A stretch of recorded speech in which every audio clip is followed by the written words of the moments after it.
All right, we're going to jump into our segment called Eye on Lifestyle. When you think of a leader that you admire, what comes to mind? Is it somebody who listens well, who's easy to talk to, somebody who never loses their temper? Well, these are all qualities of leaders who exhibit a high degree of EQ, or emotional intelligence. And it's something that we should all be practicing and growing in because it can make our workplace and our personal lives so much better. Now, Nikki Karnowski of Metamorphosis Coaching, Consulting, and Training is here to give us the lowdown on EQ. Good morning, Nikki.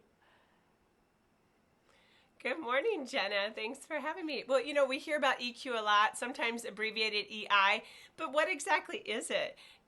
Emotional intelligence is really about our ability to monitor our own emotions as well as others, and then to be able to discriminate between different emotions and also label them properly. Some people, believe it or not, can't even put words to those emotions they're feeling. So it's an important thing.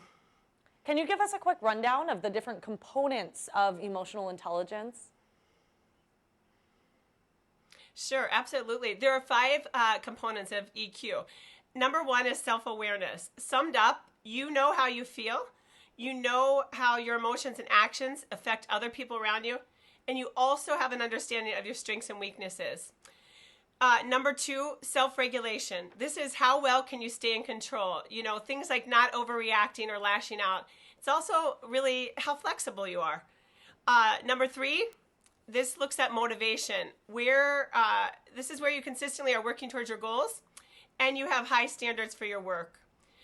One of the most important ones, I think, is number 4, and that's empathy. I mean, we really need this in our workplace, in our homes, and this one is really critical to managing a successful team and organization. Leaders with empathy can put themselves in someone else's shoes and in the situation. They also develop people on their team and challenge others who aren't acting fairly, give constructive feedback, and listen to those who need it. Then finally, number 5 is social skills.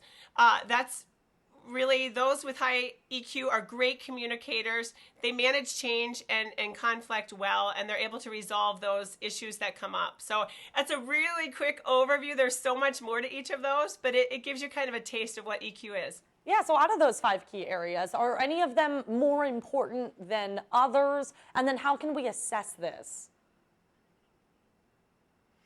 Yeah, first of all, they're all really equally important. I think if I had to pick one that really stands out to me, it's empathy. That's just such a big one and can impact teams in such a big way, but they're all important. Next, you ask us about assessing. There are many tools out there that'll assess, EQ, give you a report on your findings. What we usually do is have people take an assessment, and then we look at those areas of there's high IQ and maybe areas where people need to improve. And then we have kind of formulate a plan and work on some of those things with individuals and in business settings. Okay, one more quick question. Where can people get that kind of assessment? Yeah, there's a lot of little free ones you could do online, but the one I really recommend is a book entitled Emotional Intelligence 2.0. It's by Travis Bradberry. It can be picked up on any bookstore, or you can get it also online, and there's a code inside. You just use that code and you can take an assessment.